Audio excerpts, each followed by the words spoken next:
won't win.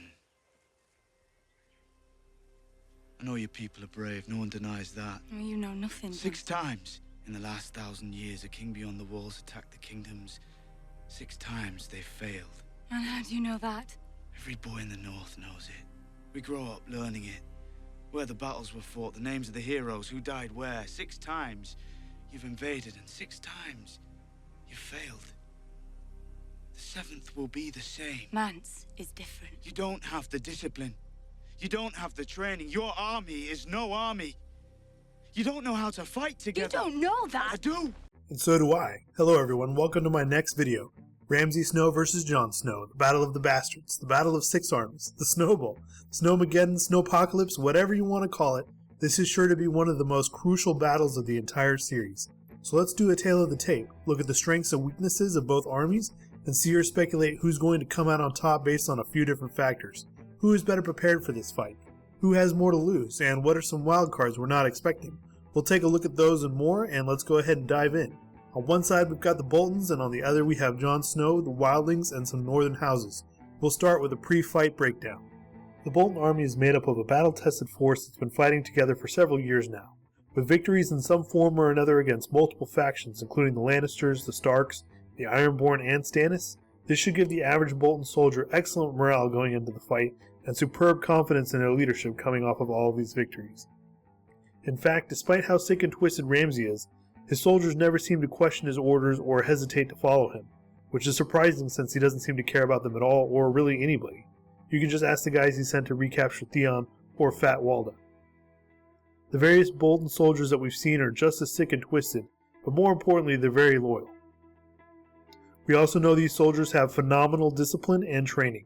An excellent example of this is the lead up to the Red Wedding, where these soldiers are not drinking and getting drunk or fraternizing too much and giving themselves away before the right time to strike. This is a force that's not only able to follow orders, but execute complex tactics. They have that strong leadership from Ramsay, and for whatever reason he inspires loyalty in his men, I don't even understand it. The Boltons will also have home field advantage. They'll have time to prepare the battlefield, and Ramsay has already placed some burning flayed men or women there for psychological effect. Now whether or not this will work we'll discuss in a moment, but he's definitely got some surprises in store, I'm sure. Jon Snow will be leading a force of Wildlings and some northern houses against the Boltons in this battle. Both the Wildlings and Northmen will be battle-tested just like the Boltons, but they will be hurting from previous conflicts and losses, especially the Northmen, who would have lost their best leaders and troops during the War of the Five Kings and the Red Wedding. However, despite appearances, the Wildlings should be bringing a large force to bear. They were nearly 100,000 strong according to Mance Rayder when they attacked the wall, and even with the losses that they've taken, the bulk of their force should have been captured at Castle Black by Stannis. Now it's true that this number does consist of women and children, but the Wildlings are unique in that their women can fight just the same as their men can. Add in some support from the northern houses, and those numbers will be even higher. The Wildlings will not be as well trained, but they are shown to be capable fighters, and the northern houses should be as disciplined as well trained as the Boltons. Coming off a number of losses, however, their morale won't be as strong, but maybe the desire for revenge will counter it, or maybe there will be a sense of religious justice, since the Boltons violated guest right, and that's a big no-no. At any rate, it doesn't look like the Boltons will have any help, and Jon Snow will have some support from the other northern houses. No doubt both sides will be desperate, but the Wildlings and the northern houses should be more so. This is a last-ditch effort for them.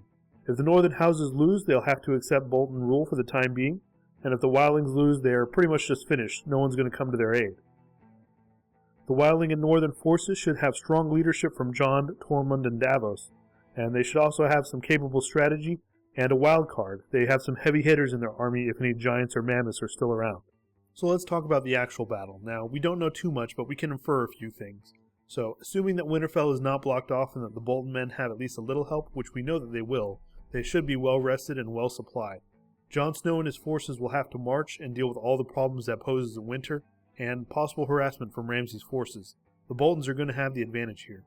Next up is going to be shock. We know some major characters will die in this episode, but we don't know who's strung up and burning. Now, I don't think anyone major would die this way. I really think it's just going to be Wildling scouts or even possible captured northern lords from the Red Wedding that we haven't seen in a while. But, it's probably not going to have the effect that we want it to. On one side you have the Boltons, who are known to be harsh and cruel and skin their enemies alive.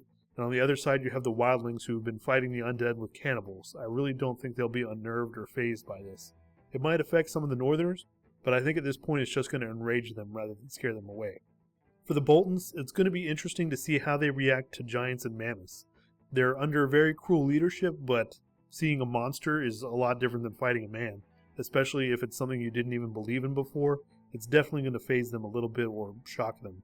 So I'm actually going to give a slight advantage to the wildlings and Jon Snow in this area purely for the shock factor of the giants. I definitely would not want to fight one. Both armies should have a similar composition and be somewhat matched, but it's not a one-to-one comparison. We know that they'll both have cavalry, archers, and infantry, but the Boltons will probably have an edge in their equipment and their training.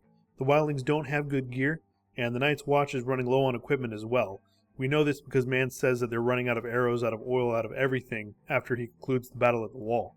Now, the northern houses may be able to supply the wildlings with some weapons, but they're not as strong as a place like Winterfell, and their stores are not going to be as big as a major castle like that. So the Boltons are going to get an edge here. The only hints we have at how this battle unfolds look very bad for Jon Snow and his force. The Boltons put up a shield wall, and with the wildlings' poor equipment, especially their lack of armor, they stand no chance against this. Maybe a giant can come through and break it up, but if not, then that shield wall is just going to run straight through the wildlings. However, Jon Snow does have one more wild card. He has the potential to use wargs to get a bird's-eye view of the battle as it unfolds. He'll be able to see what's going on, the formations, all of that, get around it, and it's going to be much harder for Ramsay to pull off a surprise or avoid being flanked. Alright, that's all the evidence I could think of. What do you guys think? For me, I hate to say it, but it all seems to point to a Bolton win. The Boltons are just better trained, better equipped, well rested, disciplined, and have the confidence of recent victories going for them. In these screenshots, we can see that it looks like they successfully stopped this charge, and we also see the wildlings panic, probably because they've been encircled. However, I almost don't see a Ramsay victory working for the story. If the Boltons win, then there's no reason to care about what happens to the north when the walkers come. And why would they bring back Jon Snow only to kill him in this battle? As much as I'd love to see that as a twist, it's improbable. Even if our main characters survive this battle, and they lose, they still wouldn't stay in the north, they would have to go south to escape. So if the wildlings win and Jon Snow retakes Winterfell in the north, it gives us that important reason to care about whether or not the wall holds the walkers. Alright, thanks for watching. Feel free to like and subscribe for more videos. Feel free to leave a comment if I missed anything or you want to discuss the battle with me. If you are a subscriber, I'll have a channel update out for you guys soon. I've made some big changes to release more content on a regular basis, so look forward to that, and feel free to follow me on Facebook, Twitter, or Twitch in the near future. And for everyone, I'll see you guys on the next video.